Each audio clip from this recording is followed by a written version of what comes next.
Hi everyone, welcome back to my channel. I hope you are all good. I am now in my third week of my powerlifting prep, although this is only the second vlog that I'm uploading because I did try to upload a vlog last week. Well, I tried to record a vlog last week and things just didn't go well. The footage was crap, the footage was few and far between, and I thought I'm just gonna redo it. So obviously the first vlog I showed you my squat day and I went to show you my bench day last week. That didn't go well. So we're recording bench day again today. It's the same session, just obviously slightly heavier weights, but I'm gonna take you through it. But something very exciting happened this morning. My singlet has arrived. So I'm gonna unbox my singlet. So if any of you have seen much about powerlifting or know much about powerlifting, you know that we all compete in what looks like a wrestling one piece. It's a singlet, right? And last year the year before, I competed in an Inza singlet brand called Inza, which was like fine. It was a weird material, it didn't really fit properly, it was fine, but it was a bit tight and I've definitely gained some weight since, so it's probably definitely going to be tight now. So I decided to order a new one. So I went with an SBD one, which is black and red. Let's unbox it. I'm really excited. I don't know why this is so exciting. If any of you, do you know what's funny is that my unboxing bikinis video for my bikini prep did really well, and I feel like this vlog won't get half as many views because it's not got any Swarovskis on it and it's not glittery and it's not fun. But how exciting. SBD. I went for a size small. Now this is the difficulty when ordering a singlet, is because it's done on your weight.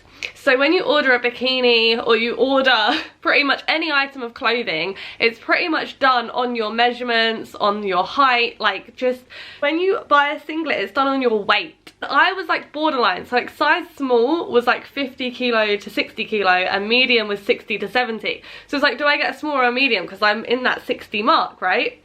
And then it said on the website, if you're tall, to size up. So then you'd think, okay, go medium. But then I tried one of my friend's mediums on a different brand and it was too big. So I went for small, but I don't know if I'm just completely ignoring the size guide or if just intuition is correct. But that's what it comes like in this cute bag. Let's open it and take a look. Ooh. Yes. Oh my god, it looks really small. Maybe I have ordered the wrong size. It looks really small. That doesn't look like it's gonna fit me. As in, it looks like it's gonna be really short, but I'm hoping that it's gonna stretch. But this one, it looks like it's got the red down the side. I'm gonna try it on. They're not flattering on the booty. It just is what it is. Someone needs to start making scrunch bum singlets. But yeah, let's try it on. So here we are, it's on. Usually you do wear a top underneath, especially for squat and bench, but I'm just trying it on without for now. This is what it looks like. It's just not flattering, is it? Like, it's just not flattering. I feel like I'm getting that like lower back thing, so it's not. But I think it's fine. Small is fine. I don't think I need a medium. Fits fine. I kept my sports bra on underneath, but yeah, love it. This is what we're working with on the day.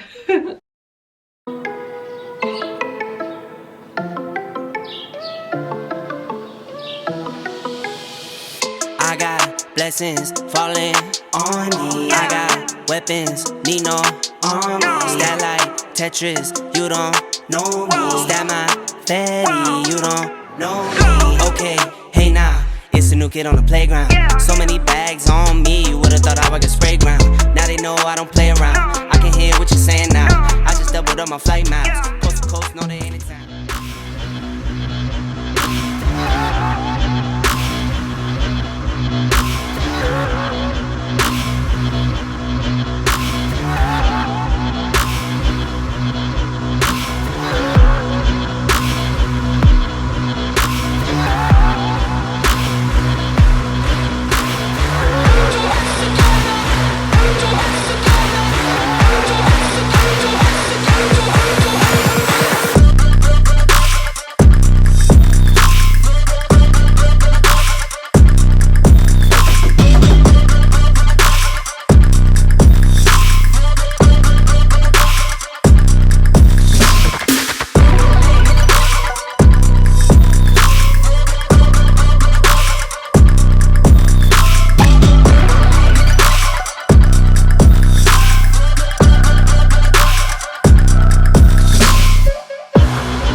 caffeine-free Diet Coke is the GOAT, because I love something sweet at the end of the day, especially after a gym session, but I don't want the caffeine, so caffeine-free Diet Coke is great.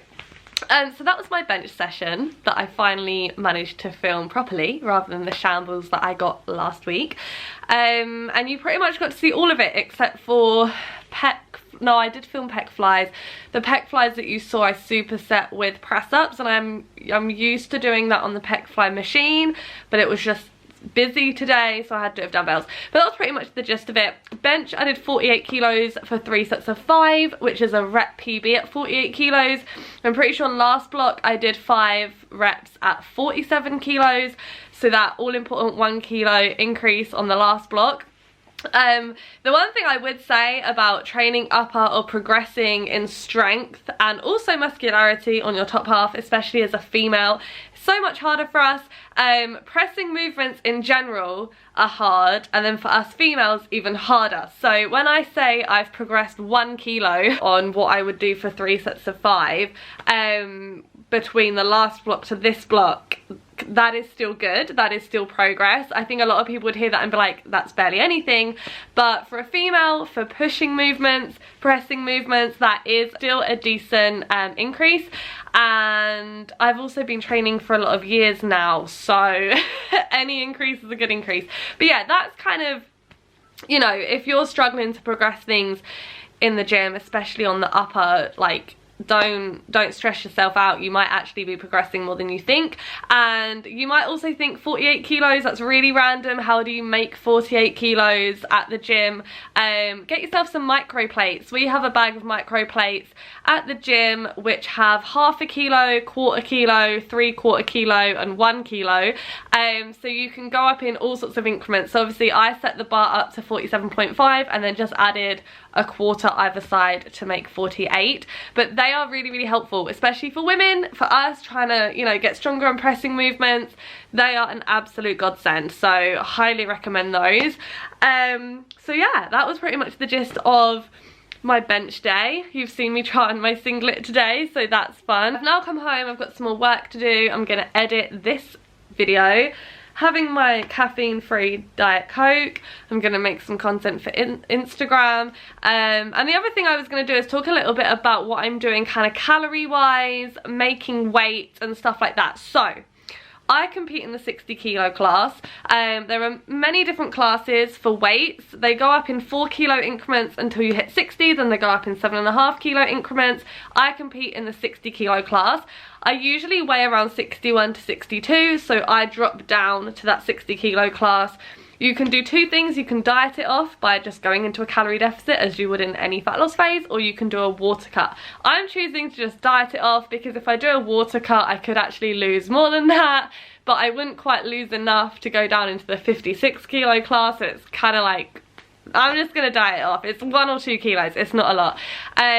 You might also say, well Soph, if you naturally sit in what would be the 67.5 kilo class, why don't you just compete in that? But basically in powerlifting, the heavier you are, the higher the standard is. So weight moves weight, the heavier you are, the heavier you should be able to lift in principle, right? So if I did compete in the 67 kilo class, I wouldn't be as competitive. So I'm dropping down to 60.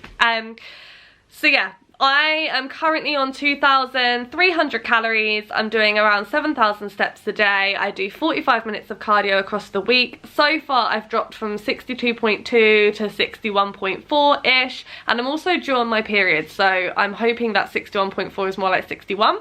But we'll see, I'll let you know, probably by next week's vlog, if that period started or not. Which it should do, that sounds weird. But yeah, so I'm losing a little bit of weight right now.